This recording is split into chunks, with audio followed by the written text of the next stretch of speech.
The air in the room didn't turn hot. It didn't smell like smoke. But for a split second, the walls glowed with a beautiful ghostly blue light. In that moment, Louis Slotin knew he was already a corpse. He didn't feel the heat of a fire. He felt the kiss of a star. He had just tickled the dragon's tail, and the dragon had finally bitten back. There was no explosion, no alarm, just a heavy golden sphere of death, and a man who had 9 days left to watch his own body melt from the inside out.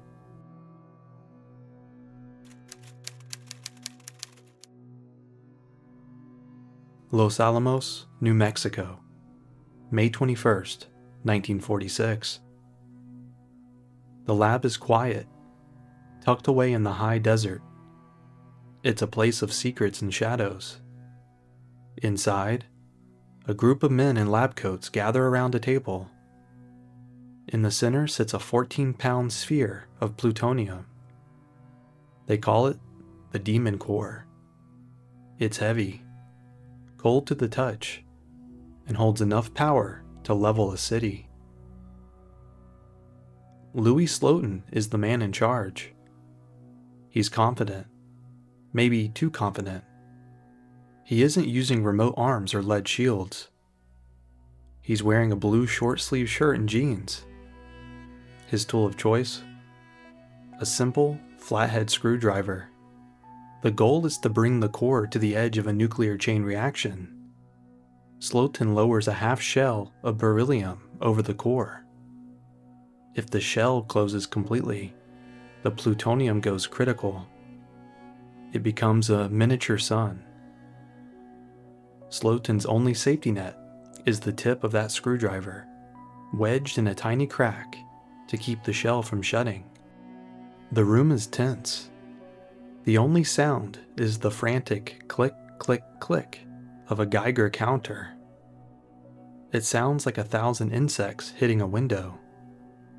Then, the metal slips. The screwdriver slides out. The shell drops a dull clink.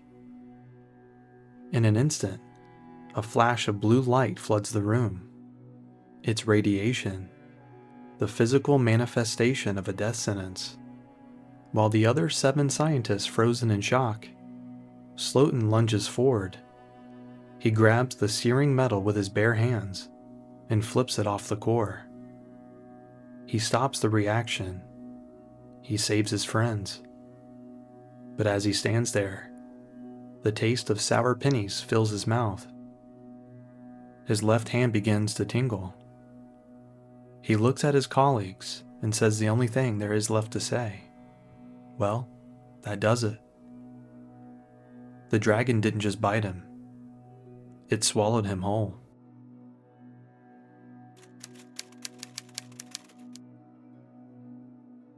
They rush Slotin to the hospital, but medicine in 1946 is useless against a broken ghost. Within hours, his left hand, the one that had touched the shell, begins to swell. It turns a dark, angry red. Then the blisters come. Big, heavy bubbles of fluid that look like they belong on a burn victim.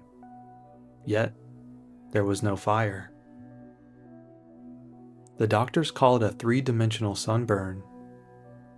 Most burns happen on the skin, but the radiation from the demon core went through him like billions of tiny needles.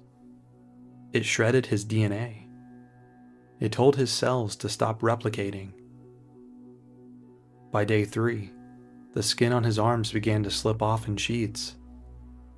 His internal organs are failing. His bowels turn to liquid. He is literally dissolving. The most terrifying part? For a few days, he feels better. He's lucid. He talks to his family. The doctors call it the walking ghost phase. It's the cruelest trick of radiation poisoning. The body gives you one last moment of hope before the systems completely shut down. On the 7th day, his mind begins to go. he drifts into a fog of pain and confusion. His body is ruin of waxy, red flesh. He is 35 years old, a genius who helped win a war, now reduced to a puddle of failing biology in a sterile room. On May 30th, 9 days after the screwdriver slipped, Louis Slotin dies. He wasn't the first. The core seemed to have a taste for blood. It sat there, a silent, golden ball of metal, waiting for the next hand to shake.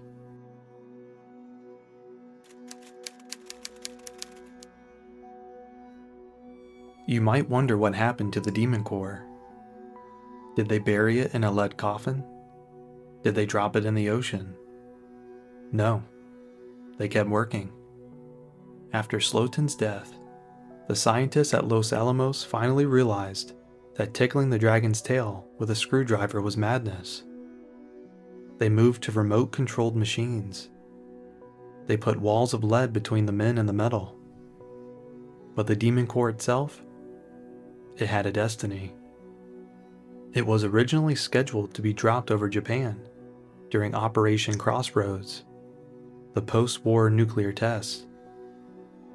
But the core had become too hot, not just with radiation, but with a reputation. The scientists were spooked. They began to treat it like a cursed object. As we move into 2026, the mystery of the core has a cold, clinical ending. It wasn't thrown away. It was recycled. The plutonium was melted down. It was mixed with other batches. It was turned into new cores, new weapons, and perhaps even fuel for the very sensors that monitor our world today. The atoms that killed Louis Slotin are still out there. They are in the bunkers. They are in the silos. They are part of the nuclear legacy that hangs over our heads every single day. The demon core isn't a single object anymore. It's a ghost in the machine of the entire world's arsenal. It serves as the ultimate warning. In the world of high-stakes science, there is no room for almost. 1 millimeter is the difference between a breakthrough and a slow, agonizing death. Louis Slotin died a hero, but he died because of a moment of ego. He thought he could dance with a god and not get burned. It makes you wonder about the screwdrivers we're using today. In labs across the world, scientists are playing with AI, with gene editing, and forces we don't fully understand. Are we still just tickling the dragon's tail and hoping our hands don't shake?